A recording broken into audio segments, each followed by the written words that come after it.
Terima kasih sudah klik video ini. Pastikan sahabat sudah subscribe agar mendapatkan notifikasi video terbaru dari Dr. Yan Daily.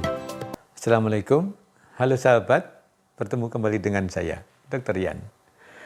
Ada viewer kita yang menanyakan masih terkait dengan kondyloma acuminata atau kutil kelamin. Nah, pada pasien ini setelah dilakukan kauter dan dilakukan eksisi, diambil, ternyata baru 10 hari kok tumbuh lagi. Sahabat sekalian, hal ini sebenarnya bisa diklik pada video sebelumnya.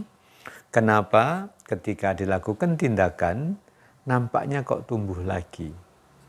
Nah, kalau hal ini kita cermati berdasarkan pola perjalanan infeksi dari virus HPV penyebab kutil kelamin, juga dari pengalaman pribadi, ternyata pasca kauter yang dilihat sebagai tumbuh lagi, itu sebenarnya karena tindakan kauter yang kurang adekuat atau kurang pas. Kurang adekuatnya di mana? Nah, pada infeksi dari HPV, pada tahap tertentu itu memang berbentuk kayak kutil, kayak cengkir ayam. Kadang-kadang hanya 2 mili, 5 mili, kadang bahkan ada 1 cm, bahkan ada yang sampai 10 cm besar sekali gitu. Nah, kalau yang nampak 2 mili dan seterusnya gampang dilihat. Artinya dieksisi, diambil, dipotong atau dikauter, dibakar sehingga nanti tumbuh epitel baru, kulit ari baru sehingga sembuh. Nah, ternyata yang tumbuh lagi itu yang sebenarnya belum sampai muncul membentuk kayak kutil. Sehingga kuncinya adalah ketika melakukan kauterisasi harus dicermati sekitarnya.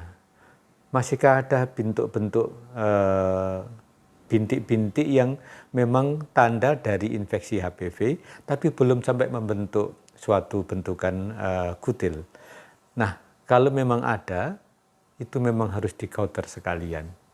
Sebab kalau tidak, nanti setelah yang membentuk tadi, yang membentuk benjolan atau kutil tadi sembuh, yang masih kecil tadi nanti tumbuh lagi, sehingga berulang lagi. Sehingga kuncinya adalah memang seorang dokter yang melakukan tindakan kauterisasi ini harus dicermati. Kadang-kadang kalau kita menggunakan kolposkopi, nanti saya tunjukkan alat itu kolposkopi, dengan kaca pembesar akan dicermati.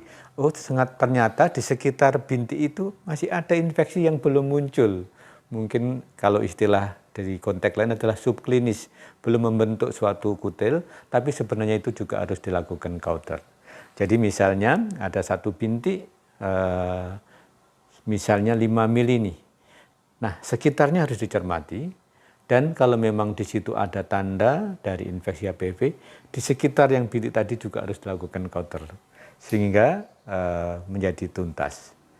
Nah, salah satu tips lain adalah ketika kita melakukan kauter, memang pada beberapa kasus dilakukan pembiusan lokal, tapi kalau lesinya luas, biar tuntas, sebaiknya dilakukan pembiusan yang lebih baik. Misalnya dibius regional, dari perut ke bawah, atau dibius total, sehingga seorang dokter bisa melakukan tindakan lebih baik karena pasiennya tidak merasa nyeri, tidak bergerak dan sebagainya, sehingga kauternya berjalan dengan tuntas.